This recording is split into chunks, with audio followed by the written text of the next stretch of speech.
नमस्कार मित्रांनो, विविध माहिती संग्रह चॅनलमध्ये आपले स्वागत आहे. आज आपण महाराष्ट्र लोकसभा निवडणूक निकाल 2024मधील घराणेशाही किंवा राजकारणाची कौटुंबिक पार्श्वभूमी असलेल्या उमेदवारांचे निकाल पाहणार आहोत.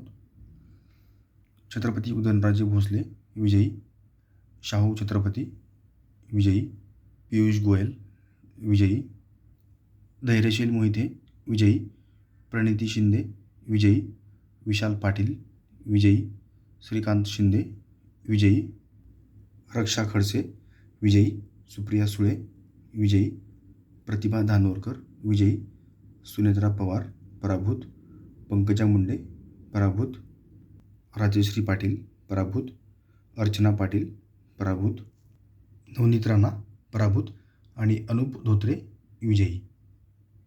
धन्यवाद मित्रांनो, संपूर्ण व्हिडिओ पाहिला त्याबद्दल. व्हिडिओ आवडला असेल तर लाईक, शेअर आणि सबस्क्राईब करा.